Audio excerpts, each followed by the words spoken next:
साप सोडायला आलो मित्रांनो तर जंगलामध्ये बघा या सापाला ओळखता काय तुम्ही? थोडासा विषारी सापाशी मिळता जुळता साप आहे आणि कोणत्या विषारी सापाशी मिळता जुळता हे सुद्धा तुम्ही कमेंट करून नक्की सांगा। तर असा चपटा तोंड असतं त्याचं, घरात सर्वात जास्त राहतो, पाली खातो, मुख्यतः प्रमुख खाद्य पाली आहे आणि पूर्ण चॉकलेटी रंगावरती ब्राऊन रंगावरती असतोय, पांढऱ्या कलरच्या अशा आडव्या पट्ट्या असतात मित्रांनो याच्यावरती। तर कोणता साप आहे कमेंट करून नक्की सांगा। तोंड पूर्ण चपटा असतंय, जास्तीत जास्त बायकांना दिसतं। का म्हणते मी असं? कारण घरामध्ये जास्त करून बायका राहतात आणि मग बायकांना काम करताना किंवा टॉयलेटमध्ये किचनमध्ये हा साप जास्त प्रमाणात राहतो। सर्वात जास्त ग्रीप पकडणारा साप, उंच उंच बिल्डिंग सुद्धा तिसऱ्या चौथ्या पाचव्या सुद्धा मजल्यावरती हे साप आम्ही पकडलेले आहेत, त्यामुळे सर्वात जास्त ग्रीप पकडतो हा साप।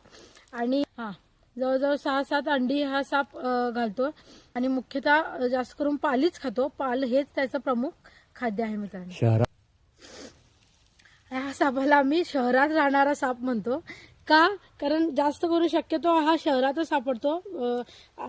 खेड्यामध्ये वगैरे ह्याचे कमी कॉल्स येतात आम्हाला, पण जास्तीत जास्त शक्यतो शहरामध्ये हा साप जास्त प्रमाणात आढळतो। तुमच्याही घरामध्ये हा साप दिसू शकतो आणि कधी दिसला असेल तर याला तुम्ही काय म्हणता किंवा या सापाला तुम्ही ओळखला का हे तुम्ही नक्की सांगा।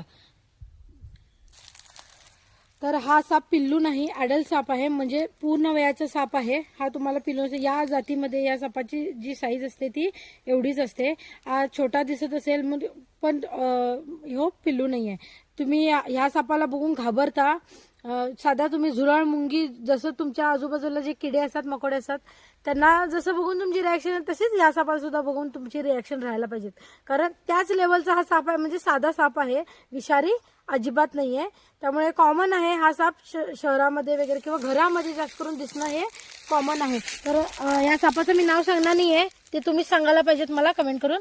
आता मी त्याला सोडलेला आहे, हे बघा कसं आतमध्ये घुसालाय पाला पाचोळ्यामध्ये, हे बघा इथं आहे तो साप।